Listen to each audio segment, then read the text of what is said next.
ಇಂದು ಕರ್ನಾಟಕ ರಾಜ್ಯ ಸರ್ಕಾರದ ಬಜೆಟ್ ಅನ್ನು ಸಿಎಂ ಸಿದ್ದರಾಮಯ್ಯ ಮಂಡನೆ ಮಾಡಲಿದ್ದಾರೆ. ವಿಧಾನಸಭೆಯಲ್ಲಿ ಇಂದು ಬೆಳಿಗ್ಗೆ 10 ಗಂಟೆ 15 ನಿಮಿಷಕ್ಕೆ ಬಜೆಟ್ ಮಂಡನೆಯನ್ನು ಮಾಡಲಿದ್ದಾರೆ CM Siddaramaiah.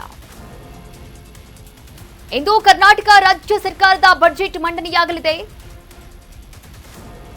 Budget ಮಂಡಿಸಲಿರುವ CM Siddaramaiah ವಿಧಾನಸಭೆಯಲ್ಲಿ ಬೆಳಿಗ್ಗೆ 10:15ಕ್ಕೆ ಬಜೆಟ್ ಮಂಡನೆಯಾಗಲಿದೆ. 17ನೇ ಬಾರಿಗೆ ಬಜೆಟ್ ಅನ್ನು ಮಂಡನೆ ಮಾಡಲಿದ್ದಾರೆ ಸಿಎಂ ಸಿದ್ದರಾಮಯ್ಯ. ಸಿದ್ದರಾಮಯ್ಯ ಅವರ ದಾಖಲೆಯ ಬಜೆಟ್ಗೆ ಕ್ಷಣಗಣನೆ ಆರಂಭವಾಗಿದೆ. ಕರ್ನಾಟಕ ವಿಧಾನಮಂಡಲದ ಬಜೆಟ್ ಅಧಿವೇಶನ ಇವತ್ತು ಅಂದ್ರೆ ಮಾರ್ಚ್ 6ನೇ ತಾರೀಕು ಆರಂಭವಾಗ್ತಾ ಇದೆ. ಬೆಳಿಗ್ಗೆ 10:15ಕ್ಕೆ ಈ ಬಜೆಟ್ ಮಂಡನೆಯಾಗ್ತಾ ಇದೆ. ಮುಖ್ಯಮಂತ್ರಿ ಸಿದ್ದರಾಮಯ್ಯ ಅವರು 2026 ಮತ್ತು 27ರ ಸಾಲಿನ ಬಜೆಟ್ ಅನ್ನ ಮಂಡನೆ ಮಾಡೋಕೆ ಸಿದ್ಧವಾಗಿದ್ದಾರೆ. ಇದು ಅವರ ದಾಖಲೆಯ ಮಹತ್ವದ 17ನೇ ಬಜೆಟ್ ಆಗಿರುವಂತದ್ದು.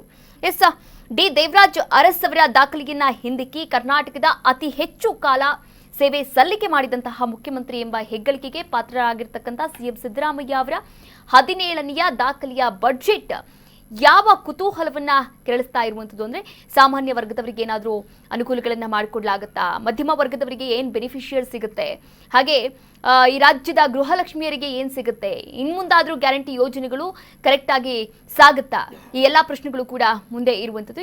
ಈ ಕುರಿತಂತೆ ಮತ್ತಷ್ಟು ಅಂದ್ರೆ ಎಷ್ಟು ಗಾತ್ರದ ಎಷ್ಟು ಲೆಕ್ಕದ ಬಜೆಟ್ ಅನ್ನ ಮಂಡನೆ ಮಾಡಲಿದ್ದಾರೆ ಈ ಬಗ್ಗೆಯೂ ಕೂಡ ಅಪ್ಡೇಟ್ಸ್ ಬರ್ತಾ ಇದೆ, ನೋಡ್ತಾ ಹೋಗೋಣ.